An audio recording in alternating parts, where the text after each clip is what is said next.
أعوذ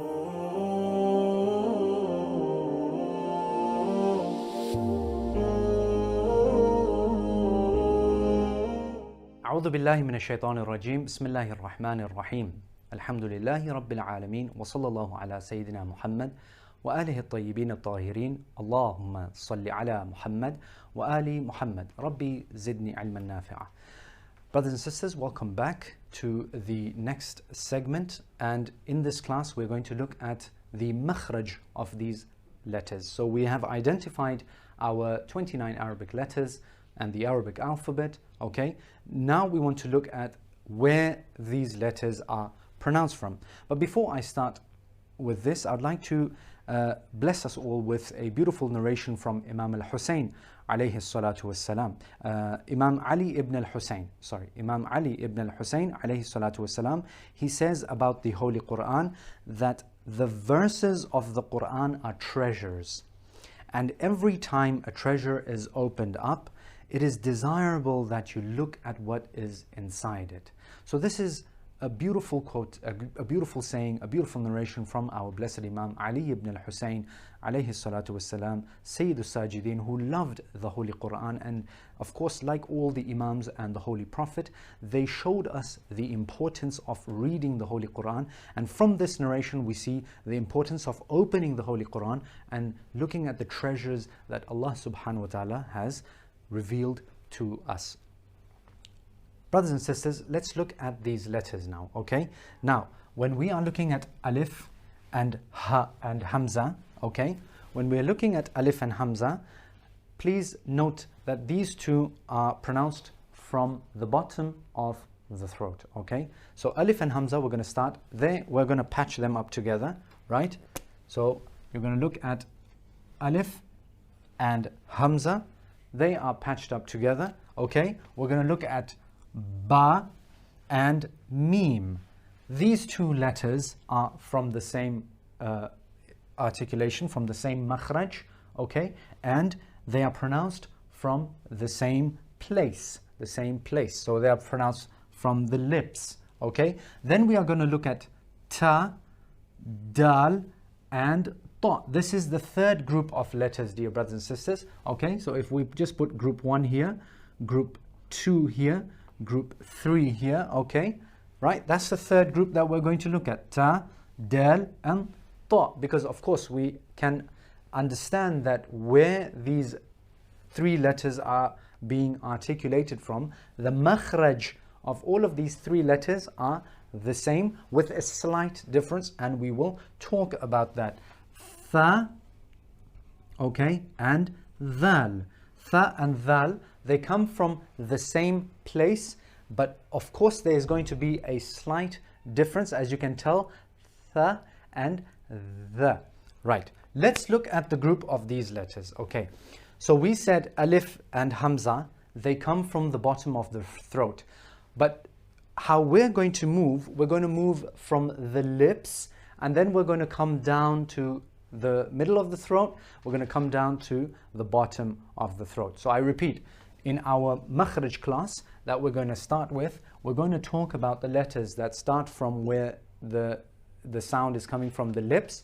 Then we're going to go slightly a bit more in to the incisors, our front teeth, the top two teeth, and then we're going to look at a little bit into the middle of the mouth with the tongue, middle of the tongue, side of the tongue. Then we're going to look at the back of the mouth where your uvula, that little dangly thing that is behind the throat, you know, the uvula. At that point we're going to look at exactly which letters come there, and then we're going to look at right at the back of the mouth, which is the top of the throat. Then we're going to look at the center of the throat, the bottom of the throat. So these are the places, these are the makhraj places in our human anatomy, in the mouth and in the neck, where these letters are pronounced from. Let's look at Ba and Meem.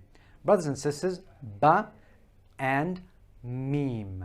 Ba and Meem.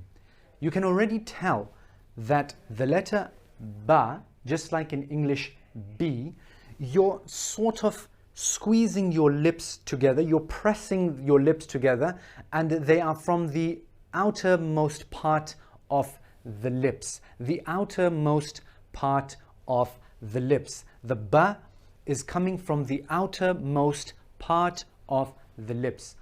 Ba. Just like in English, B. B for B, right? The difference with ba and meem, meem, I like to call it its smaller sister. So meem, just like the M in English, it's when the lips are just pressed together, they're closed together, your upper lip and your bottom lip, they are just closed together, like so, meem. So it's from the wet part of the lip or the inner part of the lip. Again, the slight difference is that ba is from the outer part of the lip, pressed together with a bit more force. Meem, meem, from the inner part of the lips. Meem, without any force, and they're just touching together and creating the M sound. So this is meem and ba from the lips. Right. Next group of letters we want to look at, ta, dal, and ta. Ta, just like we said in English, like the capital T or the letter T, T for tree or T for tea when you like to drink tea, right? Ta. You can notice that it is from the inner part of the incisors, the tip of the tongue, dear brothers and sisters.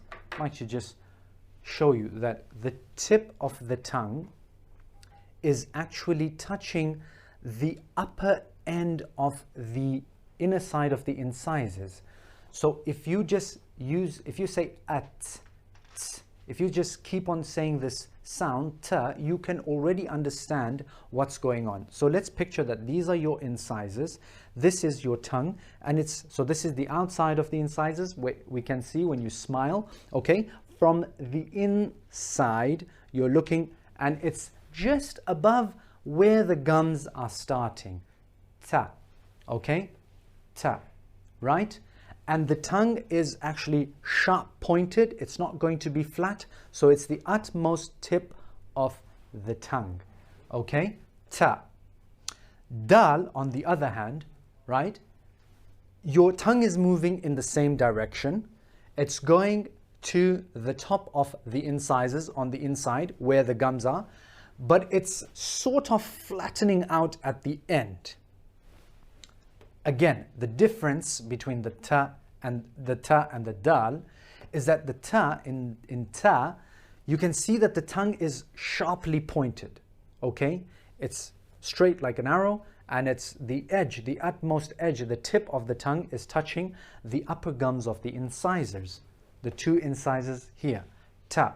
Now dal, as we said, the tongue is rising up, it's sharply pointed, but when it's making impact with the gums, the upper gums of the incisors on the inside, it is sort of slightly flattening out.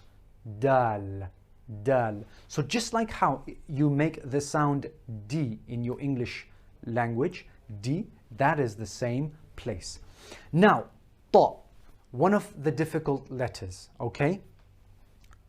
Ta, the same place, the tongue is rising up to the upper gums of the incisors, your front two incisors, from the back side, from the back of the incisors, okay?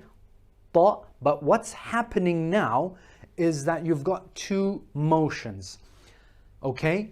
Ta and dal are flat letters, so your lips are sort of stretched out. Ta, dal, okay?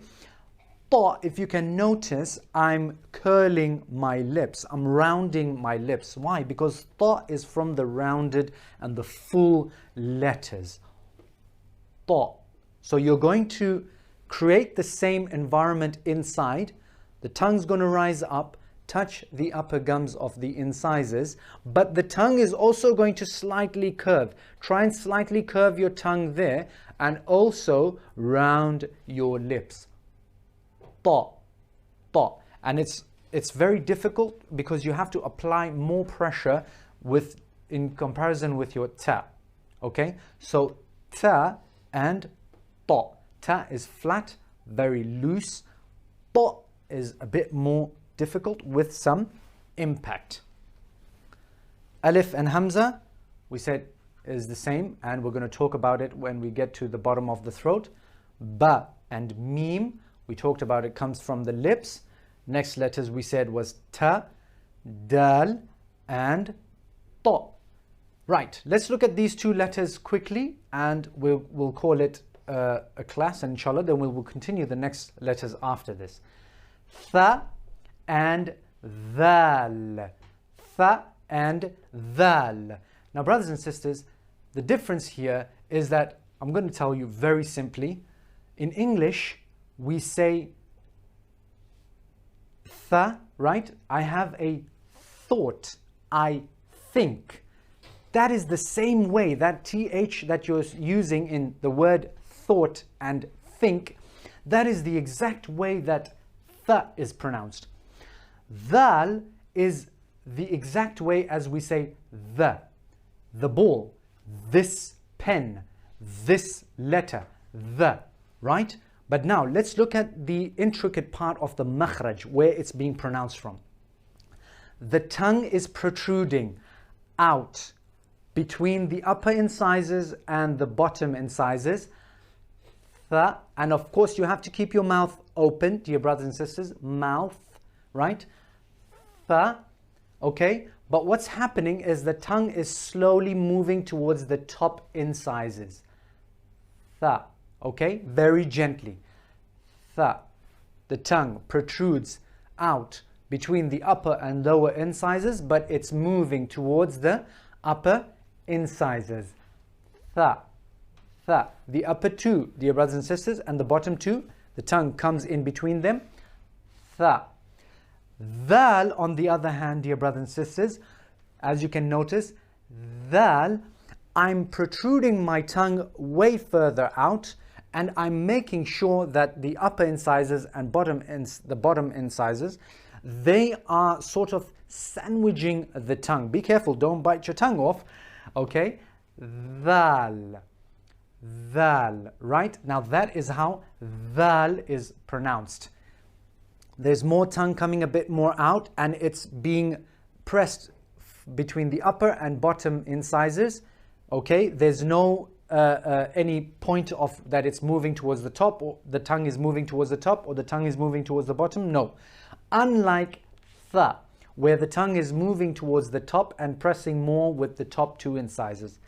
Thal is flat, coming out between the upper and lower incisors, pressed together. Thal. Alif. Ba. Ta. Ta. Remember? Tha. Tha. Tha. Tha. Okay? Now, one of the ways that you can practice is that keep repeating these letters in your free time. Tha, ta, tha, ta, okay? Because these are a bit difficult. Ta and ba and alif, we know it's very similar to the English alphabets, and actually it is similar. But tha and thal, just keep practicing it at home, and also ta. And inshallah, we'll get to the other letters in our future episodes. Wa sallallahu ala Muhammad wa alihi at-tahirin.